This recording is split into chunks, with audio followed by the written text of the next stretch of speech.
नमस्कार, बहुत बहुत स्वागत है आप सभी का आपके अपने चैनल जिसका नाम है स्टडी विद डॉक्टर सुधा। और आज हमारे बीच में है डॉक्टर कुलभूषण त्रिपाठी, श्रेष्ठ आईएएस के डायरेक्टर, जो गुरु जी के नाम से विख्यात हैं या यूं कहूं कि सुख्यात हैं। बरेली में आपकी कोचिंग ने सफलता के ऐसे परचम लहराए हैं कि लखनऊ दिल्ली छोड़ के बच्चों की जो आमद है बरेली में वो बढ़ गई है। तो इसके लिए बहुत बहुत बधाई आपको। बहुत बहुत धन्यवाद मैम। आपकी कोचिंग ने अनेक ऐसे विद्यार्थियों को सफलता के उस मुकाम तक पहुंचाया है जो यूपीएससी हो या फिर स्टेट के पीसीएस के एग्ज़ाम्स हों या अन्य एग्ज़ाम्स में। तो सर, मेरे चैनल पे आपने समय दिया, इसके लिए आपका बहुत आभार। क्योंकि जब हमारे पास सफलता के मुकाम होते हैं तो हम बहुत उपलब्धियों के साथ उपस्थित कम हो पाते हैं, लेकिन आपने मेरे चैनल पे आने की अपनी जो स्वीकृति दी है उसके लिए बहुत बहुत आभार। और मैं चाहती हूँ कि इस चैनल पे जुड़े हुए जो हमारे साथी हैं, जो विद्यार्थी हैं, वो कैसे आपके द्वारा अपने लक्ष्य को पाने के लिए, अपने उद्देश्य तक पहुँचने के लिए सफल हो सकते हैं। उसके लिए उन्हें आप क्या बताना चाहेंगे और कैसे हम उनको मोटिवेट कर सकते हैं कि किसी भी एग्ज़ाम में वो सफल हो सकते हैं। धन्यवाद मैम। पहले तो आपको इस बात के लिए धन्यवाद कि आपने अपने चैनल पे मुझे इस लायक समझा इंटरव्यू के लिए। दूसरा, भी आपने परिचय में कहा कि बहुत सारे विद्यार्थियों ने आपकी कोचिंग के कारण सफलता पाई। ऐसा नहीं है, ये मेरा सौभाग्य था कि मुझे कुछ अच्छे विद्यार्थी मिले जो पढ़ने में बेहतर थे, मेहनत करते थे, जिनके अंदर डिटर्मिनेशन था, डेडिकेशन था, डिसिप्लिन था, उनका ड्रीम था और उसके लिए उन्होंने अपने को डिज़ाइन किया था। तो वो विद्यार्थियों का 5D अप्रोच था, उसमें कोई मेरा विशेष योगदान नहीं। मैं तो अपना योगदान तब मानूं कि मैं किसी को भी चुनूं और कहूं कि चलिए आपको सेलेक्ट करा देता हूं या चलिए अब मैं आपको सेलेक्ट नहीं होने दूंगा। मेरी तो एक भूमिका है, जीविकोपार्जन के लिए मैं अपना ये काम करता हूं कि निजी शिक्षा संस्थान खोल के विद्यार्थियों को शिक्षा दे रहा हूं। लेकिन सौभाग्य से अच्छे विद्यार्थी मिले और हर साल ऐसे अच्छे विद्यार्थी मिलते रहते हैं, ये सौभाग्य है। इसके लिए हमें प्रकृति को और ईश्वर को, अपने माँ बाप को धन्यवाद देना चाहिए। बाकी जहाँ तक बात रही पढ़ाई लिखाई की और आपने कहा कि चैनल पे, तो बहुत सारी बुनियादी चीज़ें हैं। मेरा ये मानना है कि जो विनोबा भावे ने शिक्षा के लिए कहा था वो सबसे महत्वपूर्ण है कि शिक्षा के लिए उन्होंने 3 बातें कही। जबकि विनोबा भावे साहब के बारे में हम लोग जानते हैं कि शिक्षा से उनका कोई सीधा संबंध नहीं था, वो कोई शिक्षक नहीं थे या कुछ ऐसा, लेकिन जीवन के विराट अनुभव उनके पास थे। और गांधी की जितनी भी थ्योरी, जिन्हें दुनिया ये कह रही थी कि ये व्यवहारिक धरातल पर सच नहीं हो सकता, ये सिर्फ सैद्धांतिक है, जैसे भूदान जैसा एक कॉन्सेप्ट, ट्रस्टीशिप थ्योरी गांधी की, उनको जमीन पर विनोबा ने उतारा। तो जमीन के अनुभव और जीवन के विराट अनुभव थे विनोबा के पास। और मैं बड़े आदर के साथ उनका नाम लेते हुए कह रहा हूँ कि उन्होंने शिक्षा के बारे में 3 बातें कही। पहली चीज़ कही, सातत्य चाहिए, कंटिन्यूटी चाहिए, लगातार शिक्षा चलनी चाहिए। ऐसा नहीं कि एक दिन हमने बहुत पढ़ लिया दूसरे दिन नहीं पढ़ा, वो लगातार शिक्षा से जुड़े होने की बात है। और दूसरी चीज़ उन्होंने कही जो विद्यार्थियों को बड़ी अच्छी लगेगी सुनने में, कि अल्प मात्रा। हमें बहुत ज़्यादा नहीं पढ़ना चाहिए, हमें कम पढ़ना चाहिए। लेकिन तीसरी चीज़ जो उन्होंने कही वो बहुत महत्वपूर्ण है, उन्होंने कहा समाधि। शिक्षा के लिए 3 सूत्र देते हैं विनोबा भावे कि सातत्य होना चाहिए, मात्रा कम होनी चाहिए, लेकिन उसकी स्थिति समाधि तक जानी चाहिए। समाधि को आज के समय में हम समझें तो अनकॉन्शियस ब्रेन की कंडीशन तक। ब्रेन हमारा 3 तरह से फंक्शन करता है, कॉन्शियस ब्रेन है, सबकॉन्शियस ब्रेन है, अनकॉन्शियस ब्रेन है। और मैं बड़े सरल शब्दों में विद्यार्थियों को कहता हूं कि जो एक लाइन आपने सुनी होगी, उसका दिमाग बहुत तेज है। तो दिमाग में तेज क्या होता है? दिमाग वही तेज होता है जिसमें कॉन्शियस ब्रेन की इंफॉर्मेशन सबकॉन्शियस ब्रेन, सबकॉन्शियस की अनकॉन्शियस, और अनकॉन्शियस से फिर सबकॉन्शियस और फिर कॉन्शियस ब्रेन तक जितनी तेजी से इंफॉर्मेशंस मूव करती हैं वो दिमाग तेज कहलाता है। तो जब आप अपने अनकॉन्शियस ब्रेन पे कंट्रोल कर लेते हैं और आप अपने पढ़ी लिखी चीज़ों को वहाँ तक ले जाते हैं तो बड़ा आसान हो जाता है आपके लिए किसी प्रतियोगिता में बेहतर करना। तो आप जो पढ़ें वो ठीक से पढ़ें, बहुत ज़्यादा पढ़ना। मैं फिर कहता हूँ, तैयारी कर रहे हैं आपके चैनल पे तो जो बच्चे कंपटीशन दे रहे हैं, कंपटीशन की तैयारी कर रहे हैं, उनके लिए मार्गदर्शन करती हैं आप। तो यहाँ ध्यान रखने की बात है कि आपको एक किताब 20 बार पढ़नी है, 20 किताबें एक बार नहीं पढ़नी है। क्या बात बिल्कुल क्लियर रखना है। और मैं सिविल सर्विस के लिए गाइड करता हूं, तो स्पेशली आरओ के लिए मैं उतना फोकस नहीं हो पाऊंगा। मैं सिविल जी। सर्विस पूरा यूपीएससी जी, जी। या यूपीपीएससी के जो एग्जाम्स हैं उनकी बात कर रहा हूं जी। कि यहाँ 2-3 चीज़ें ज़रूर आपको ध्यान रखनी है। जैसे किताब की बात कही, उसी में एक बात यह है कि कोई ऐसी किताब अभी तक छपी नहीं है जी। जिसको आप पढ़ लें तो जरूर सिलेक्ट हो जाए, जी। और कोई ऐसी किताब नहीं है कि वो आपने नहीं पढ़ी तो आप सिलेक्ट सिलेक्शन ना नहीं हो। होगा। जी। तो लगभग सब किताबें जिन्होंने भी लिखी हैं और जो पाठ्य पुस्तक के रूप में हैं, मैं चौपतिया की बात नहीं करता हूँ जो किताबों की दुकान पे पतली पतली बिकती रहती हैं, जिसमें राइटर का नाम नहीं है, कोई उसके लिए स्रोत नहीं है। जी। लेकिन जो भी आधारभूत पाठ्य पुस्तकें हैं उनमें से किसी भी पुस्तक का चयन करिए, और उससे पहले आप थोड़ी बहुत जानकारी खोजबीन कर सकते हैं। और सोशल मीडिया के दौर में तो सारी जानकारी आपको यूट्यूब से और तमाम ऑनलाइन माध्यमों से मिल रही है। फिर जो किताब आपने चुनी है उसका गंभीरतापूर्वक अध्ययन करिए, और किताब पे पीछे लिखते जाइए कि आपने ये किताब कितने बार पढ़ ली है। अच्छा, उसी बुक पे जैसे आपने पूरी रीडिंग की तो लास्ट पन्ने पे जाके, हम लोग भी जब अध्ययन करते थे तो जाके पीछे डेट डाल देते थे, सिग्नेचर करते थे कि आज फर्स्ट रीडिंग हमारी इस डेट में पूरी हो गई। फिर आपने सेकेंड रीडिंग। यहीं पे एक और पढ़ने के लिए मैं कहूँगा कि जब भी कोई किताब आप पढ़ते हैं तो पहली बार किताब को आपको उपन्यास की शैली में पढ़ना चाहिए। हम लोग क्या कोशिश करते हैं, विद्यार्थी सामान्यतः क्या कोशिश करते हैं कि पहले पन्ने से ही याद करने की कोशिश करते हैं, और हाँ 2-4 पन्ने बाद जाके उनको लगता है कि बीच में कहीं मन भटक गया था, अरे क्या हो गया, फिर वो पीछे चले जाते हैं। तो पहली बार में किताब को आपको याद करने के लिए नहीं पढ़ना है। पहली रीडिंग आपकी फर्स्ट रीडिंग की तरह होनी चाहिए और उपन्यास की तरह होनी चाहिए, और आप पहले पन्ने से लास्ट पन्ने तक बिना बीच में ये सोचे कि आपको कुछ समझ में आया, आपको कुछ याद हुआ नहीं हुआ, आपको पूरी किताब उपन्यास की तरह खत्म करनी है, कहानी की तरह खत्म करनी है। फिर दूसरी रीडिंग करनी है। दूसरी रीडिंग करते हुए आप कुछ अंडरलाइन कर सकते हैं, कुछ हाईलाइट कर सकते हैं, और उसके बाद फिर तीसरी रीडिंग। किसी भी किताब की पहले आपको 3 रीडिंग करनी चाहिए और बार बार किताब बदलनी नहीं चाहिए। तो अगर जो इस तरह से आप चलेंगे तो आपकी अपनी पाठ्य सामग्री पर, पाठ्य पुस्तक पर एक पकड़ बनेगी, और फिर आप जब उसको बाद में जब भी पलटेंगे तो वो पन्ने खुद ही अपनी कहानी आपके सामने बयां करने लगेंगे।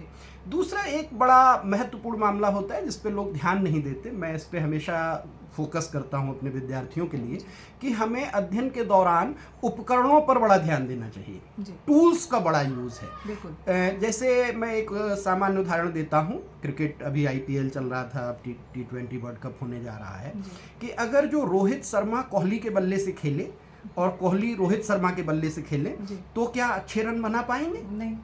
दोनों के बल्ले बहुत अच्छे हैं, दोनों अंतर्राष्ट्रीय स्तर पर ख्यात प्राप्त खिलाड़ी हैं और संसाधन हैं उनके पास अच्छे, तो किसी का बल्ला खराब तो नहीं है। लेकिन विराट कोहली की अपने बल्ले की अपनी ग्रिप है, रोहित की अपने बल्ले की अपनी ग्रिप है।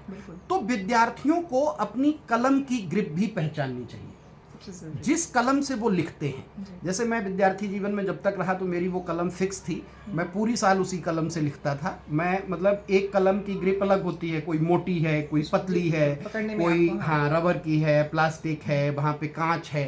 तो आप अपनी ग्रिप पहचाने और जिस कलम से आप सबसे कंफर्ट फील करते हैं आप उसको चुने और साल भर उसी कलम का यूज करें। तो पहले तो उपकरण कि कागज कलम की हमको थोड़ी सी समझ हो और पहचान हो, और दूसरा हाउ टू यूज, उसका प्रयोग कैसे करें। जैसे मैं एक और उदाहरण देता हूं कि मान लीजिए मैं आपसे कहूं कि समीक्षा अधिकारी आपको बनना है, हम आपको समीक्षा अधिकारी बना देंगे अगर जो आप 2 फुट लंबा, 2 फुट चौड़ा और 2 फुट गहरा गड्ढा खोद दें।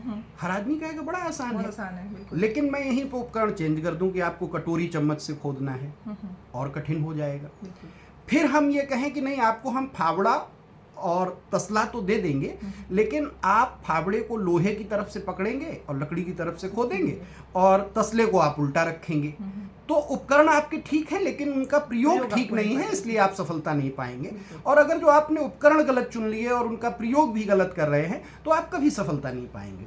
तो इसीलिए जो संघ लोक सेवा आयोग या उत्तर प्रदेश लोक सेवा आयोग की परीक्षाएं हैं, इनको हम लोग पढ़ाई नहीं तैयारी कहते हैं। बिल्कुल, पढ़ाई तो हम लोग ग्रेजुएशन तक कर चुके हैं और पढ़ाई करके हम विश्वविद्यालय से आए हैं, अब ये तैयारी है। तो तैयारी में इन्हीं चीज़ों का प्रयोग होता है कि आपके उपकरण कौन से हैं, आप कैसे उन्हें यूज़ करते। तो हमने कलम के लिए भी आपको बता दिया कि आप अपनी कलम पहचानें, आप अपनी कॉपी जैसी मेंस में मिलती है वैसी ही कॉपी पे पहले दिन से प्रयोग करें, लिखें, विदाउट रूल पे लिखें, तो आपकी लाइनें ठीक हों। अगर जो पेज पे लाइनें ऊपर नीचे हो रही हैं तो आप फ्री पेज A4 साइज ले लें, उसको 4 फोल्ड कर लें उसके, तो आपको ये दिखेगा कि आपकी लाइन ऊपर जा रही नीचे जा रही। ये लिखने के तरीके के लिए मैं कभी कभी बताता हूँ।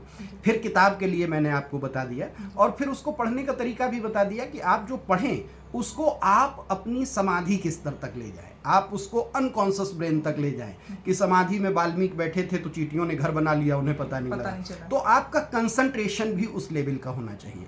पुराना सुभाषितान का एक श्लोक है कि काग चेष्टा बको ध्यानम श्वानि निद्रा तथैव च अल्पाहारी गृह त्यागी विद्यार्थी पंचलक्षण। तो इसको मैं ये कहता हूँ कि बाद वाले तो छोड़ दीजिए आप ये अपेक्षा करें कि वो गृह त्यागी हो। गृह त्यागी का मतलब ये नहीं था घर छोड़ देना, गृह त्यागी का यहाँ पे अर्थ था संसाधनों को छोड़ देना, सुविधाओं को छोड़ देना, लग्जरी को त्याग देना।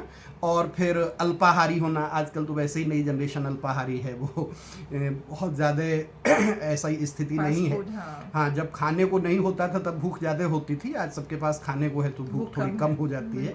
और इन चीज़ों पे नहीं, लेकिन 2 चीज़ें जो पहले कही जा रही हैं कि काग चेष्टा और बको ध्यान, इन दोनों चीज़ों पे ध्यान देने की ज़रूरत है कि आप हमेशा जिज्ञासु बने रहें, आप जानने की कोशिश करें ये क्या है।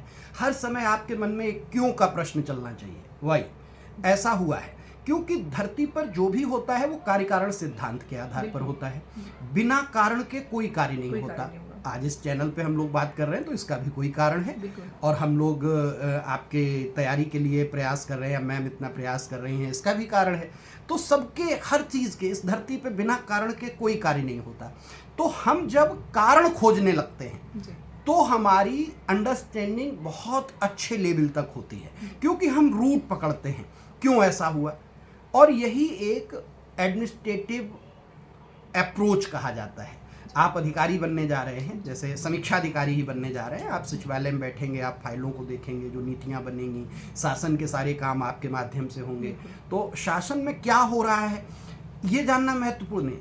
शासन में ऐसा क्यों हो रहा है, कोई भी चीज़ हो रही है तो उसका कारण क्या है, कैसे ऐसा हो रहा है, क्या इसके पीछे अप्रोच है, क्या सोच है, और ये अध्ययन में आपके साथ शामिल हो जाएगा तो आपके लिए बेहतर होगा। किसी भी परीक्षा की तैयारी करने के लिए मेरा मानना है कि तैयारी प्रारंभ करते ही आपको इस पर भी सोचना चाहिए कि आप सिलेक्शन के बाद क्या काम करेंगे। अगर जो आप इसको सोच लेते हैं तो आपकी आधी तैयारी उसी दिन पूरी हो जाती है। हम तैयारी की बात कर रहे हैं, हम पढ़ाई की बात फिर नहीं कर रहे, हम लोग तैयारी पे फोकस हैं। तो वो तैयारी आधी आपकी उसी दिन हो जाती है जब आपको ये पता लग जाता है कि सिलेक्शन के बाद हमसे क्या अपेक्षाएं होंगी, करना क्या है, क्या करना होगा हमें, और उसी हिसाब से आप अपने को तैयार करना शुरू करते हैं। दरअसल एक और चीज़ इसमें मैं जोड़ना चाहूँगा कि जो भी परीक्षाएं हैं संघ लोक सेवा आयोग की या उत्तर प्रदेश लोक सेवा आयोग की, इन परीक्षाओं में आपके ज्ञान का परीक्षण नहीं होता, आपकी बुद्धि का परीक्षण होता है। दूसरे शब्दों में इसे कहें, या पहले हम थोड़ा सा ज्ञान और बुद्धि को ही स्पष्ट कर दें कि जैसे ज्ञान कहते हैं उसे हम इंग्लिश ट्रांसलेट करते हैं नॉलेज, और नॉलेज या ज्ञान की जो परिभाषा है वो, जैसे ज्ञान किसे कहते हैं तो सूचनाओं का संग्रह ज्ञान कहलाता है, collection of information called knowledge. तो कलेक्शन ऑफ इंफॉर्मेशन भी ज़रूरी है, ज्ञान भी ज़रूरी है, लेकिन उसके साथ आपके पास बुद्धि होनी चाहिए, मति होनी चाहिए, विवेक होना चाहिए। जैसे गांधी मति कहते थे, कोई बुद्धि कहता है, बोलचाल में भी कहते हैं इसकी मति मारी गई है, बुद्धि नहीं है इसके पास, विवेक जिसे कहते हैं, विवेक, बुद्धि, मति जिसे हम विजडम कहते हैं, वो बेसिकली इस बात पर निर्भर करता है कि क्या सही है क्या गलत है। तो मेरा ये मानना है कि माध्यम तो ज्ञान है इन आयोग की परीक्षाओं का, लेकिन जो लक्ष्य है इन परीक्षाओं का वो बुद्धि का परीक्षण है। और बुद्धि आपके गुणों से तय होती है कि क्या आपके ट्रेट्स और एट्रीब्यूट्स हैं, क्या आपके गुण और विशेषताएं हैं, तो उन पर भी आपको काम करने की ज़रूरत है। आप बहुत सारा पढ़ लें, बहुत सारी सूचनाएं जुटा लें, ज्ञानी हो जाएं, लेकिन आपको चीज़ों की समझ नहीं है, अगर जो बुद्धि में आप हल्के पढ़ रहे हैं तो आप इस परीक्षा में सफल होने की उम्मीद ज़्यादा ना रखें। तो इसलिए आपको इस पे भी काम करना है कि आपको अपनी समझ विकसित करनी है, अपने कुछ गुणों को बदलना है। और गुण बदलने के लिए एक बड़ी अच्छी किताब है जिसका मैं जिक्र अक्सर करता हूँ, द सीक्रेट। जी रांडा वन की एक किताब जी है द सीक्रेट, बेस्ट सेलर है, दुनिया में बहुत पढ़ी गई, हर जी, इसका भाषा में हिंदी मिलती है। वर्जन और इंग्लिश दोनों है। हाँ, हिंदी इंग्लिश वो दुनिया की हर भाषा में जी जी अनुवादित हुई। उस पुस्तक का सार अगर जो हम कहें, एक लाइन में यही है कि जो आप बनना चाहते हैं वैसा आज महसूस करना शुरू कर शुरू दीजिए। कर दीजिए। मैं जब दिल्ली में था और तैयारी के लिए कई संस्थानों से जुड़ा हुआ था, पढ़ाता था, जी चूँकि मैं कभी अभ्यर्थी तो नहीं रहा, मैंने कभी कोई परीक्षा नहीं दी, किसी परीक्षा की तैयारी नहीं की। जी सौभाग्य कहो या दुर्भाग्य कहो कि मैं जब परास्नातक में था, पीजी कर रहा था, अपना मास्टर्स कर रहा था, तब से मैं टीचिंग में हूँ जी और पीएचडी चलते हुए टीचिंग चलती रही, पोस्ट डॉक में टीचिंग चलती रही और अभी भी टीचिंग चल रही है। तो टीचिंग में बड़ा लंबा अनुभव है मुझे, लेकिन मैं अभी भी खुद को विद्यार्थी मानते हुए मैं इस बात पे जोर दे रहा हूँ कि जो परीक्षार्थी है, जो अभ्यर्थी है, उसको ये सोचना चाहिए, उसको ये देखना चाहिए कि वो जो बनना चाहता है वो महसूस करना वो शुरू महसूस करना शुरू कर पा रहा है या नहीं। जी जैसे जब मैंने पढ़ाना शुरू किया, हिंदू कॉलेज दिल्ली यूनिवर्सिटी से मेरा मास्टर्स था, तो हिंदुआइट जो होते हैं या सामने स्टीफेंस था, जिस तरह का पहनना, चाहे लड़कों का हो चाहे लड़कियों का हो, और फिर जब आप सिविल सर्विस देते हैं और जब आपका इंटरव्यू कॉल होता है तो उसके लड़कियों के लिए स्पेशली मैं देखता था कि फिर वो कॉटन की साड़ी और उसी के वो accordingly, उसके हाँ। हिसाब से। अब जब साड़ी आपने कभी पहनी नहीं, आपने फॉर्मल्स कभी पहना नहीं, हिंदू कॉलेज में लड़के भी जीन्स टी शर्ट, जब इंटरव्यू कॉल होता है तो पहली बार पैंट शर्ट सिलवाते हैं। अब पैंट शर्ट आप पहनते नहीं हैं, आपको खुद ही देखने में अनईजी लग रहा है क्योंकि आप तो टी शर्ट और जीन्स में रहे हैं हमेशा। हमेशा। तो मेरा मानना है कि जिस दिन आप तैयारी शुरू करें और जिस भी परीक्षा की, उसमें सिलेक्शन के बाद आप क्या पहनेंगे, कैसे रहेंगे, क्या व्यवहार करेंगे। जैसे भाषा की बात है, जी सामान्यतः विद्यार्थी घर में दोस्तों के साथ पूरे दिन बोलचाल में जो उनकी आम भाषा है, जो बहुत स्तरीय नहीं है, जी। जो बहुत परिष्कृत नहीं है, उस भाषा का प्रयोग करते हैं और परीक्षा में चाहते हैं कि वो बहुत अच्छा लिखें, बहुत अच्छा शब्दकोश हो, उनका वोकैबुलरी बड़ी बेहतर हो और अच्छे अच्छे शब्द वो ला पाएँ। तो आप नहीं ला पाएंगे। क्योंकि आप उसका उसको, व्यवहार नहीं हाँ, कर रहे हैं। व्यवहार में आप उसको लाइए। आप जिस भाषा में सोचते हैं उसी भाषा में फिर आप बेहतर लिख पाते हैं। बिल्कुल तो आप जो सोचने की भाषा है उसे ही बदलिए, आप अपने शब्दों का चयन बदलिए, आप अपने पहनावे को बदलिए, आप अपने रूटीन को बदलिए। आप ये आज मान लीजिए कि आप समीक्षा अधिकारी हो गए हैं, जी आप आईएएस बन गए हैं, एज ए डिस्ट्रिक्ट कलेक्टर। आप सुबह अपनी ऑफिस जिस कपड़ों में और जैसे जाना चाहते हैं वैसे ही आज सुबह ही आप तैयार होकर पढ़ने बैठिए ना। आप वैसे ही आप सोचिए कि हम कलेक्टर रह के किस भाषा में बात करेंगे, उसी भाषा में आज आप बात करना शुरू करिए। तो मेरा ये बुनियादी तौर पे मानना है कि अगर जो आप द सीक्रेट के इस रहस्य को जान लेते हैं और आप जो सोच लेते हैं वो फिर आप जरूर पा लेते हैं। एक वो लाइन थी, एक बड़ा अच्छा गीत है, एक फिल्म का गाना है और उसकी अंतिम लाइनें हैं कि आदमी सोच तो ले उसका इरादा क्या है, आदमी चाहे तो तकदीर बदल सकता है, सारी दुनिया की वो तस्वीर बदल सकता है। तो अगर जो आपने एक बार सोच लिया है, चाह लिया है, जिसे मैंने कहा कि आपका ड्रीम है, तो ड्रीम है तो उसे आप डिज़ाइन कर लीजिए और जो आपने डिज़ाइन किया उसी हिसाब से डिसिप्लिन फॉलो कर लीजिए बिल्कुल। और वही डिसिप्लिन आप फॉलो कर लेंगे तो आप डिटरमाइंड हो जाएंगे। और जब डिटरमाइंड होंगे और डिसिप्लिन के साथ उसको कर रहे होंगे तो आप डिजर्व करने लगेंगे। बिल्कुल, और बिल्कुल। अगर जो आप डिजर्व कर रहे हैं तो आपकी डिज़ायर ज़रूर पूरी पूरी होगी। होगी। क्या बात है, आपने कितने बेहतर तरीके से चीज़ों को, कि हम डिज़ायर जो करते हैं उसके लिए, डिज़र्व करने के लिए हमें उसको व्यवहार में लाना पड़ेगा। हमें वो समझ के व्यवहार में लाके महसूस करना है कि हम बनना क्या चाहते हैं। और आपने स्टार्टिंग में जो बात कही थी सर कि किताबों के पढ़ने के सिलसिले में हमने देखा है कि बहुत से बच्चे किताब शुरू करते हैं, अंडरलाइन करना शुरू कर देते हैं। जो आपने नहीं, कहा था कि पहली बार में। हाँ बिल्कुल। तो आपने देखा कि सर ने बहुत ही बेहतर तरीके से आपके पाठ्यक्रम में पुस्तक के साथ उसके टूल्स, उनका व्यवहार कैसे करना, उनका प्रयोग कैसे करना है और आपकी डिज़ायर फुलफिल कैसे होगी, उसके लिए आपको कैसे अपने मन को उसके अनुरूप बनाना है। इन बातों पे आपने इतने सरल रूप में बच्चों को बताया, इसके लिए बहुत बहुत आभार और धन्यवाद।